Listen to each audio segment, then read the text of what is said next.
تین بھائی ایک آدمی کو امیر المؤمنین حضرت علی بن ابی طالب علیہ السلام کے پاس لے کر آئے اور کہا کہ یا علی، اس نے ہمارے باپ کا قتل کیا ہے۔ امام علی رضی اللہ تعالی عنہ نے اس آدمی سے دریافت کیا، کیا تو نے ایسا کیا ہے، اور اگر کیا ہے تو کیوں؟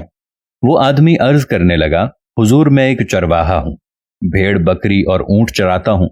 میرے ایک اونٹ نے ان لوگوں کے والد کے باغ سے ایک درخت کھانا شروع کر دیا تو ان کا والد اٹھا اور میرے اونٹ کو ایک پتھر دے مارا۔ پتھر اتنا تیزی سے مارا کہ اونٹ موقع پر ہی ہلاک ہو گیا۔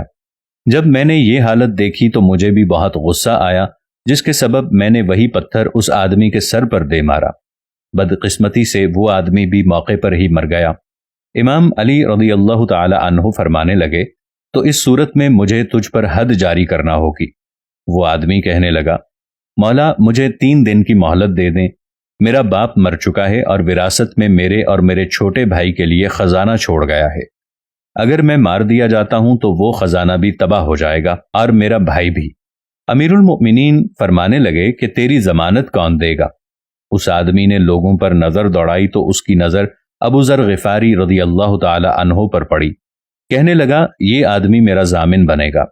امیر المؤمنین علیہ السلام نے فرمایا، اے ابو ذر، کیا تم اس شخص کی ضمانت قبول کرتے ہو؟ ابو ذر نے عرض کیا، جی ہاں سرکار امیر المؤمنین علیہ السلام۔ حضرت علی رضی اللہ عنہ نے فرمایا، تم اسے جانتے تک نہیں، اور اگر یہ بھاگ جائے تو حد تم پر جاری ہوگی۔ حضرت ابو ذر رضی اللہ عنہ نے عرض کیا، میں اس کی ضمانت لیتا ہوں یا امیر المؤمنین۔ وہ آدمی چلا گیا۔ پہلا دن، دوسرا دن، تیسرا دن، 3 دن گزر گئے۔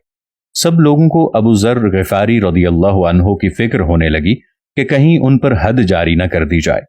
آخر کار تیسرے دن مغرب کے وقت وہ آدمی نہایت تھکا ماندہ واپس امیر المؤمنین علیہ السلام کے پاس پہنچا اور عرض کرنے لگا کہ میں نے خزانہ اپنے بھائی کو دے دیا اور اب آپ کے حکم کے آگے سر تسلیم خم کرتا ہوں، مجھ پر حد جاری کر دی جائے۔ امام علیہ السلام فرمانے لگے، کیا سبب بنا جو تم واپس لوٹ آئے جبکہ تم آزاد تھے اور بھاگ بھی سکتے تھے؟ وہ آدمی کہنے لگا، مجھے ڈر تھا کہ کہیں وفائے عہد لوگوں کے درمیان سے ختم نہ ہو جائے۔ امیر المؤمنین ابن ابی طالب نے ابو ذر غفاری رضی اللہ عنہ سے سوال کیا، تم نے کیسے اس کی ضمانت دی؟ ابو ذر غفاری رضی اللہ عنہ کہنے لگے، مجھے خوف ہوا کہیں خیر و خوبی لوگوں میں سے مٹ نہ جائے۔ مقتول آدمی کے بیٹے اس واقعے سے اتنا متاثر ہوئے اور کہنے لگے، ہم بھی اپنے باپ کا قصاص اس شخص سے نہیں لیں گے۔ امیر المؤمنین نے ان سے یہ دریافت کیا، آپ لوگ ایسا کیوں کر رہے ہیں؟ کہنے لگے، ہمیں ڈر ہے کہ کہیں بخشش اور درگزر لوگوں کے درمیان سے چلی نہ جائے، اور ہم بھی یہی پیغام آپ حضرات تک لے کر آئے ہیں کہ کہیں نیکی کی طرف دعوت لوگوں کے درمیان سے مٹ نہ جائے۔ اب آپ کی باری ہے کہ اس قصے کو سننے کے بعد دوسروں تک ضرور پہنچائیے تاکہ فضائل کی نشر و اشاعت کا سلسلہ لوگوں کے درمیان سے ختم نہ ہو۔ اللہ کریم ہمارے لیے آسانیاں پیدا فرمائے اور ہمیں آسانیاں بانٹنے والا بنائے۔